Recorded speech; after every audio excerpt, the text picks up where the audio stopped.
Understanding marriage. Brethren, I'm taking the whole of the month to teach something about marriage.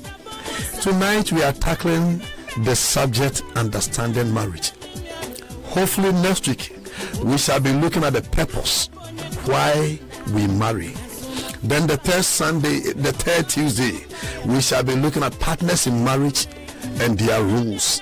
Then the last Tuesday of this very month we shall be looking at some of the things that kills marriage.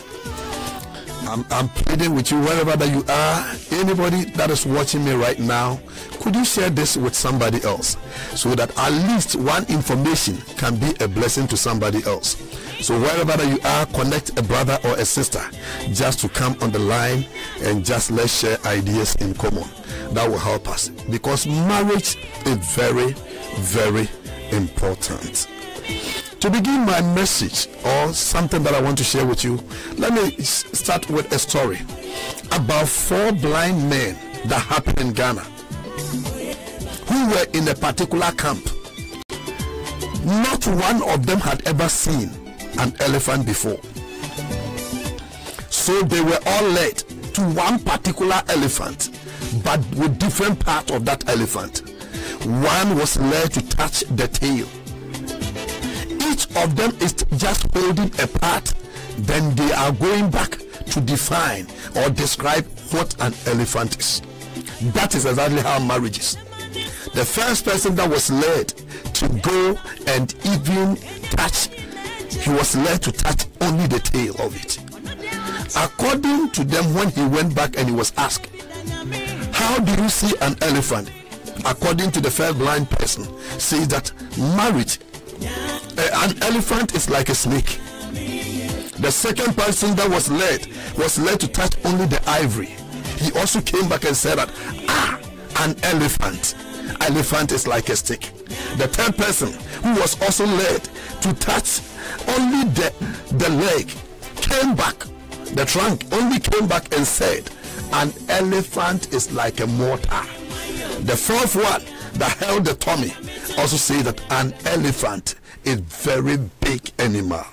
What do I mean by it?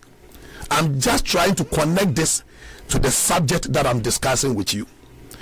The way you view marriage will determine, or you see marriage or understands it, will determine whether you'll be successful in your marriage or not. Many people see marriage in a different way, but this very evening I'm going to explain what marriage is and how you also understand it. Because in life, your success in marriage depends on how you see it, how you understand it. So understanding of the marriage is very, very important. Do you know, with my lifetime in ministry and also few years as a marriage counselor, I've come to understand that so many people see marriage differently. Let me use this very word, marriage, people see it in a different way. Because of that, I'm going to give you 4 different kinds, or 4 different feelings that marriage has been given unto other people. The first group of people, how they see marriage, they see marriage as mad thing, something that they don't even have to even enjoy it at all. Why? It's because the number of years that have been in relationship, they have only endured marriage but not enjoyed marriage. When people have gone through such a situation and that his or her partner had never allowed them to enjoy the benefit of marriage, such people, if they relate to you, they don't want even you to marry at all. One of the reasons why my marriage delayed is my senior sisters and brothers who went into relationship, what they went through. Anytime I intend marrying, they will always tell me, Edu, take your time, because you don't know what entails about marriage. The second group of people also see marriage as rejoicing. Why am I using that? And most especially, they are the people who used to live with rich men and rich women. They were slaves, they were servants to them. All their lifetime, they have never seen enjoyment. All that they knew in their livelihood is just being sent, doing something, going for an errand, washing, cooking, doing things for others and not themselves. So when they had the chance even to marry, that is the first time they enjoy marriage. So they see marriage as something that had brought them joy. Third group of people always see marriage as a fearful thing, because with their lifetime, the parent that they have lived with always fighting, either insulting each other, quarreling, or doing other stuff. Because of that, their understanding about marriage is totally different. The fourth group of people, they are people they can't wait to enter into marriage, because they see marriage, anytime you mention marriage, they begin to giggle. Beloved, what am I trying to say? With all these things that I'm saying, marriage, no matter how you view it, it is your understanding about it that will determine how successful you will be in it.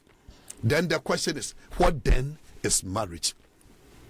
I'm now coming to my main subject. What is marriage? Many books that I've read define marriage differently. Someone says marriage is a contractual bond commanded by God, in which a man and a woman come together to create a relationship. Another one writer also says marriage is a religious or legal process through which a man and a woman become husband and wife. Ryan T. Anderson, doctorate in philosophy, a highly acclaimed opinion leader and researcher in marriage, also asserted that marriage exists to bring a man and a woman together as a husband and wife, and to be a father and mother to the children their union produces. However, there's one particular definition that I like so much that was defined by one Nigerian writer called Emmanuel Olumide. He was also once asked about marriage, and look at the definition that he said. According to him, he says that marriage is a covenant commitment to love an imperfect person unconditionally for the rest of your life. I repeat the definition. Marriage is a covenant commitment to love an imperfect person unconditionally for the rest of your life. Anytime I read about his definition, there are about 5 fundamental truths I always deduce from his definition. The first fundamental truth that I normally get from it, I'm repeating it. Marriage is a covenant commitment to love an imperfect person unconditionally for the rest of your life. To him, marriage is a covenant and not a contract. Very important. Marriage is a covenant and not a contract. What do I mean by it? There's a vast difference between a covenant and a contract. Let me repeat it. And God ordained marriage to be a covenant relationship, but not a contract or contractual relationship. Contract, anytime we talk about covenant, we enter into contract with an intent of whatever that we will gain. But we enter into covenant with an intent of seeking the betterment of the other party. Number 2, contract has an expiring date, but a covenant doesn't have an expiring date. So therefore, when you marry, marriage has no expiring date. Until death do you part. Point number 3 about the difference between the two. A contract can only affect the person who entered into the contract, but a covenant goes a long way to affect the bloodline. That is the reason why when there's a covenant in the particular bloodline, even when you die and go and it's not broken, evil covenant, it can work against your children who had no clue about it. Irrespective of the country the person is living, the covenant can work against the person. And the fourth difference between contract and covenant is that a contract does not affect bloodline, but a covenant goes a long way to affect the bloodline. Note and understand that marriage is only a covenant but not a contract. That is the reason why marriage doesn't have an expiring date. The definition again: marriage is a covenant commitment to love an imperfect person unconditionally for the rest of your life. The second fundamental truth that I want us to pick from the definition is that marriage is a lifetime commitment. I repeat, marriage is a lifetime commitment. Beloved, marriage is a lifetime obligation. It's a lifetime charge, a lifetime duty, a lifetime pledge, a lifetime responsibility, and a lifetime vow. This presupposes that anytime you enter into a relationship, have it at the back of your mind that the commitment you have entered is a lifetime thing. You don't start something and leave it along the way. In other words, anytime you enter into relationship and you are not committed, eventually you'll be committing mistakes. That is the reason why we must understand that marriage is nothing but commitment. It's a lifetime commitment to love your partner, a lifetime commitment to respect your partner, a lifetime commitment to support your partner, a lifetime commitment to submit to your partner, a lifetime commitment to communicate with your partner. If you fail to communicate with your partner, the devil will communicate with your partner. So marriage is a lifetime commitment. Not only that, it's a lifetime commitment to be honest and open to your partner and to provide financial support to your partner. Brethren, marriage is a lifetime commitment. Because of time, the third fundamental truth about the definition, don't forget the definition because I'm working everything around the definition. Marriage is a covenant commitment to love an imperfect person unconditionally for the rest of your life. The third fundamental truth that we can deduce from the definition is that marriage involves two imperfect people. What do I mean by it? Anybody in your life is not perfect. Neither you perfect than the other person. The whole reason why God bring the woman or the man into your life is to complement each other. No man on this planet Earth is all round perfect in all areas. That is the reason why you need somebody in your life. Else, what is the essence of marrying? If you yourself can be a man and a woman and produce without needing anybody, what is the essence of marrying? So have it at the back of your mind. No one on this planet Earth is perfect except God. Whoever that you are perfect in part. There's somebody in your life who knows what you don't know, who understands what you don't understand. That is the reason why God brought the person in your life, because whoever is in your life may know something that you don't know, may have something that you don't have, and may understand something that you don't understand. That is the reason why you need somebody to be in your life. Church, let us understand that no one is perfect in all areas. Therefore, marriage involves two imperfect people. Marriage is the covenant commitment to love an imperfect person unconditionally for the rest of your life. The fourth fundamental truth about marriage is that marriage requires unconditional love. Marriage, it requires unconditional love. What do I mean by it? We have four different kinds of love. We have eros love, filial love, storge love, and the agape love. Eros love is a passionate and intense love that arouses romantic feeling. That is not what we are talking about. Filial love is a kind of love that refers to an affectionate or warm or tender or platonic or friendly relationship. Storge love only comes because both of you come from the same bloodline. But agape love is the love which does not base on anything. It doesn't have any condition. Of all the first three that I did mention, comes as a result of a condition. But the fourth one is a love that you must love without any conditions attached. So marriage requires unconditional love. Anytime you marry your partner with a condition, what about that thing? If that thing by which that you love the person is not there, would you continue to love the person? I remember a sister that I used to know way back in Ghana. Very beautiful lady. So one young guy decided to marry her. Left about a month for their marriage to come on. The young lady had an accident. At that time, she was sitting in front of the car. So the whole face was crushed and destroyed. Do you know, because of her beauty, that was the reason why the guy intended to marry her. Because the face was disfigured, Eventually, to make the long story short, the guy changed his mind without marrying that young lady any longer. Marriage involves unconditional love.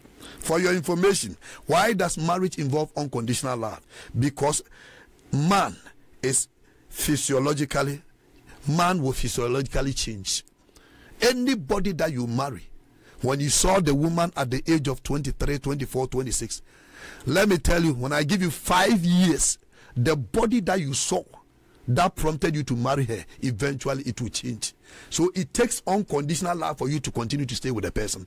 Else, if you are marrying the person because of the body, eventually you will change your mind. Not only that, why do we need unconditional love to marry the person? Because no man is perfect.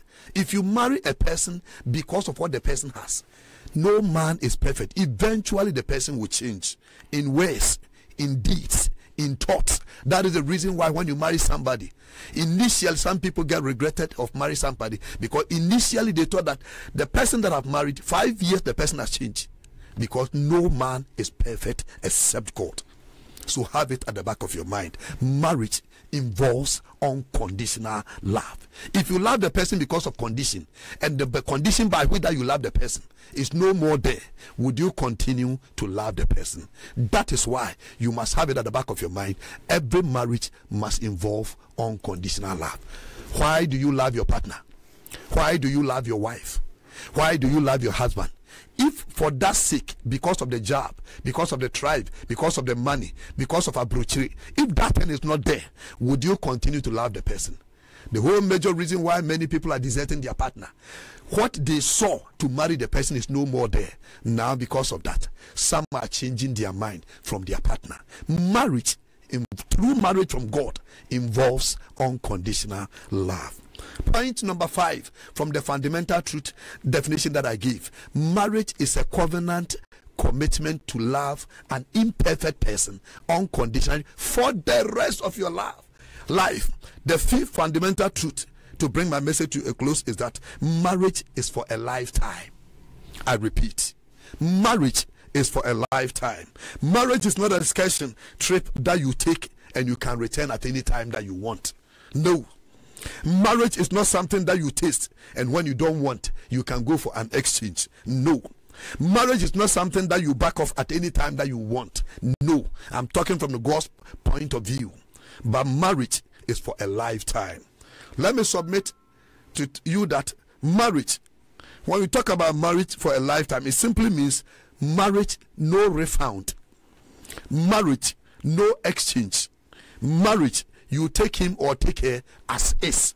So marriage is for a lifetime. As I'm bringing my message to a close on this very subject, let me give you some unique facts about marriage. 6 unique facts about marriage. Then I bring my message to a close. That make marriage very unique institution from all other institutions. For your information, marriage is a school because you learn something from it. So I'm giving you the unique fact about marriage. Number 1, marriage is the only institution where there is no graduation. I repeat, the only institution where there is no graduation. Of all institutions in the whole wide world, when you start, there is time of resumption and there is time of graduation. Anybody intending to do nurse, exactly after 4 years, you are going to graduate. Becoming a medical doctor, 7 years, you will graduate. Any profession on this planet Earth, after a certain period of time, you will graduate. But I have never seen anybody entered into marriage as an institution and ever graduated. Marriage is always compared like the school of the spirit. When I use the word the school of the spirit, I'm talking about going to church. It's an example of the school of the spirit. I've never seen anybody that have gone to church for 20 years and you said that I've graduated from going to church because I've gone to church for 20 years. No. Marriage is like school of the spirit. Church, we don't go to church or serve God and graduate in serving God. Of all the other things, you can graduate, but marriage, we don't graduate. Like church, we don't go to church for 40 years and say, I've finished studying everything about Bible, so now I am graduating. No.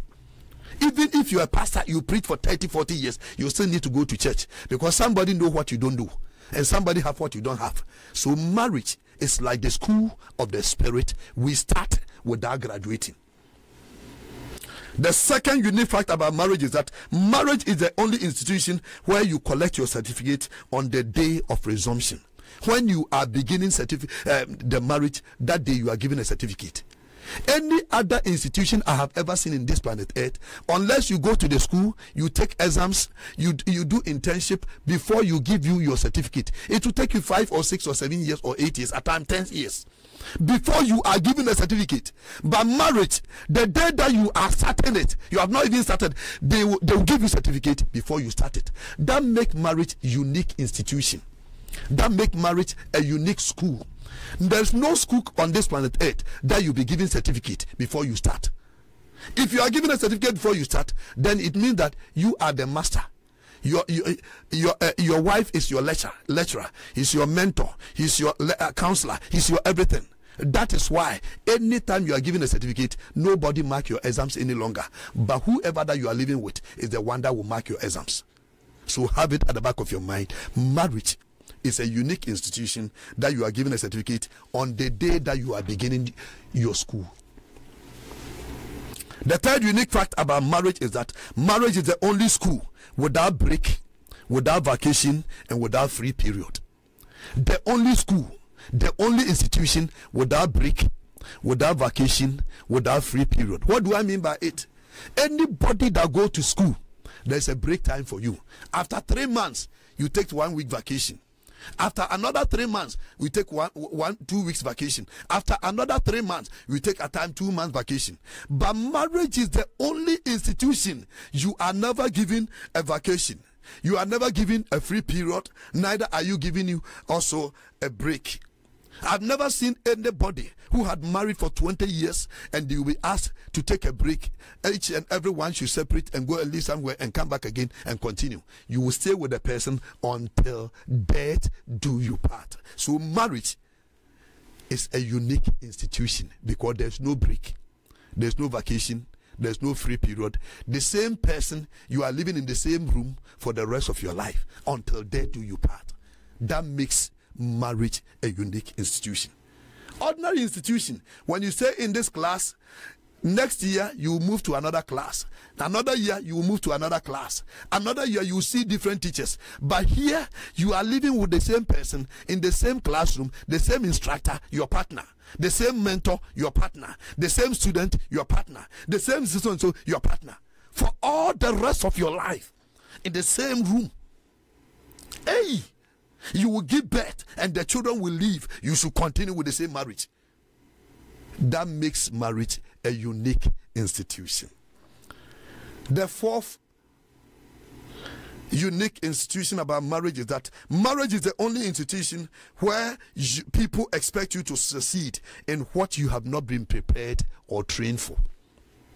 The only institution or unique institution where everyone expects you to succeed in something that you have not been trained or prepared for. Why am I using this? Nobody can be a nurse without going to school for about 4 to 5 years on that.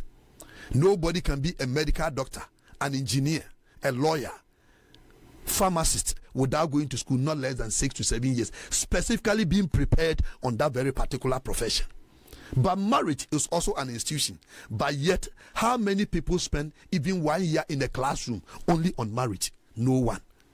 It's only we the Christians that you are even allowed to go to counseling for a time 2 months, 3 months, and even with that one, it's once a week or once in every 2 weeks. So how much knowledge do you have? And yet you are living the rest of your life with one particular woman whereby you have only been trained for less than 3 months to live the rest of your life. Even nursing, after a year or 2 years, you are allowed to go to internship. But marriage, how many people go to internship? And yet everyone expects you to succeed, pass.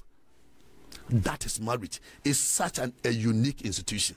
Of all institutions, of all professions, let me tell you, after 60 years, you don't practice it any longer. Marriage, after 60 years, you still need to practice with your partner the rest of your life. Until death do you part. That makes marriage a unique institution. And yet, everyone expects you to succeed in that marriage. Point number 5. Marriage is a unique institution where millions are applying for admission, while millions are praying to be released. The only institution that people are in, those who are not in, desiring to enter, but those who are in would have loved, they have come out, but they can't come out. I've never seen anyone entering into nursing course and want to come out. And I've never seen anyone who have had the chance to enter into medical school and would desire to come out. Neither have I seen anyone who have had an admission to become a pharmacist and yet will also desire to come out. No. But marriage is the only institution. People desiring to enter, when they enter, they are also finding every means to come out. They don't want to continue any longer. The unique institution. Those who are not in can't wait to get in. And those who are in are also seeking for an exit. It is only marriage. Now people who are in are desiring for exit. And those who are not in will not stop praying until God opens door for them. That makes marriage a unique institution. To bring my message to a close, marriage is the only institution relevant to our ultimate salvation. What do I mean by it? Of all institutions in the whole wide world, it doesn't affect your salvation. But marriage is the only institution that affects our salvation. What do I mean by that? When you decide to do nursing and you change your mind not to do it any longer, it will not affect your salvation for you to go to hell because you didn't do the nursing. Neither becoming a medical doctor and now you have changed your mind. For the fact that you didn't continue or pursue with a medical doctor, therefore you go to hell. No, or pharmacist. But marriage as an institution, when you decide to marry a person and willingly you change your mind for any reason, apparent reason, it can even affect your salvation. The only institution in this wide world that affects our salvation is marriage. That makes marriage as an institution very unique one. Beloved, how well do you understand marriage? As I bring my message to a close, think about it. Marriage is a covenant, commitment to love an imperfect person unconditionally for the rest of your life. This very evening, ponder over it. Think about it. How do you understand marriage? It's my prayer that God will give you a revelation about marriage. It's not something that you enter and come out anytime that you want, especially if you're a Christian. That is why we spend time to pray about it before you enter. I pray that may God give you grace, favor, anyone intending to marry, that you will enter into it with understanding so that you will not come back. I pray that whoever is also in, may God give you the grace, no matter any challenge the person is taking you through. I declare 2018, you will not endure in your marriage, but you will enjoy in your marriage. The way you see marriage, change your mind. Prayer can change the man. Prayer can change the woman. Prayer can change the situation so that you have a better understanding. And I promise you, marriage is a paradise. Once you understand it, you can enjoy the rest of your life.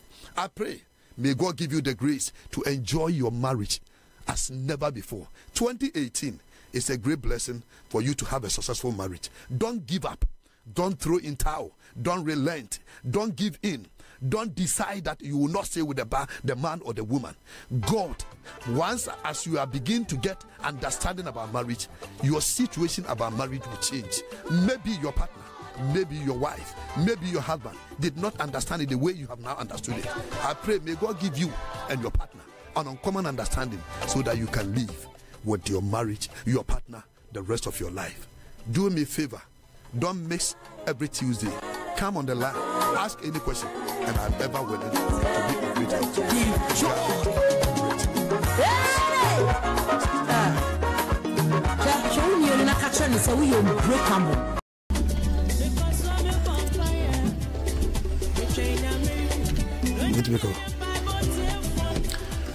Praise the Lord. Hello viewers and listeners. This is Reverend Alexander Edujemfi from Bible Believers Tabernacle, sharing with you on the subject understanding marriage. Brethren, I'm taking the whole of the month to teach something about marriage. Tonight we are tackling the subject understanding marriage. Hopefully next week we shall be looking at the purpose why we marry. Then the third Tuesday, we shall be looking at partners in marriage and their rules. Then the last Tuesday of this very month, we shall be looking at some of the things that kills marriage.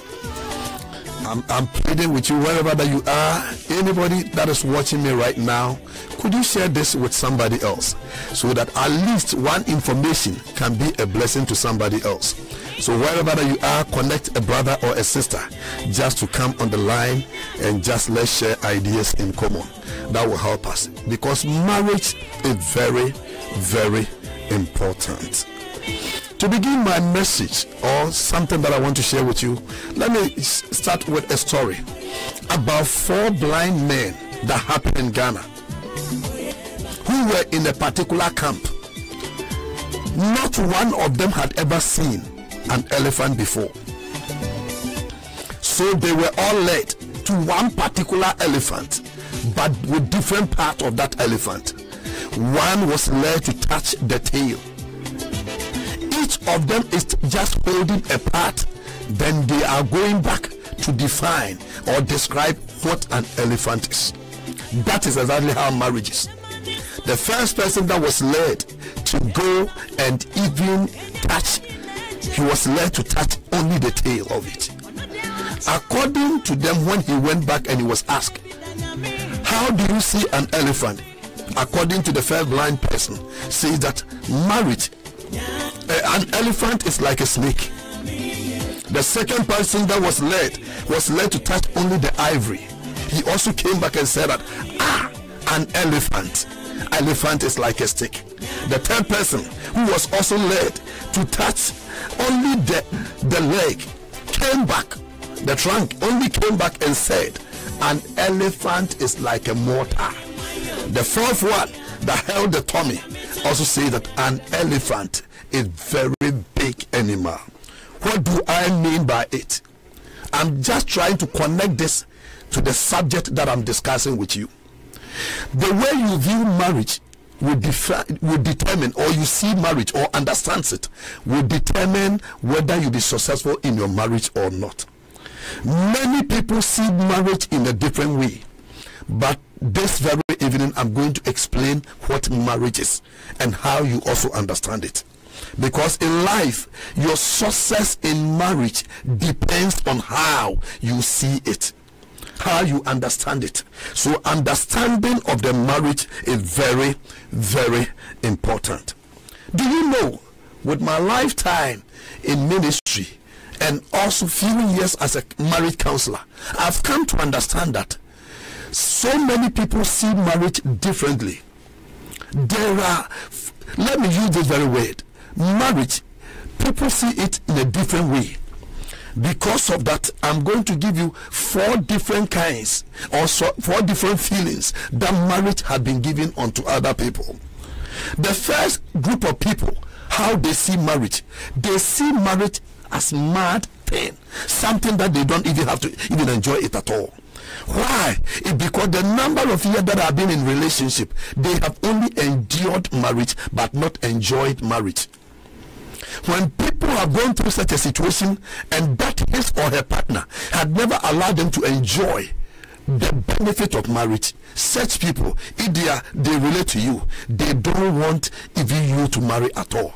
One of the reasons why my marriage delayed is my senior sisters and brothers who went into relationship, what they went through. Anytime I intend marrying, they will always tell me, Edu, take your time, because you don't know what entails about marriage. The second group of people also see marriage as rejoicing. Why am I using that? And most especially, they are the people who used to live with rich men and rich women. They were slaves, they were servants to them. All their lifetime, they have never seen enjoyment. All that they knew in their livelihood is just being sent, doing something, going for an errand, washing, cooking, doing things for others and not themselves. So when they had the chance even to marry, that is the first time they enjoy marriage. So they see marriage as something that had brought them joy. Third group of people always see marriage as a fearful thing. Because with their lifetime, the parent that I have lived with, always fighting, either insulting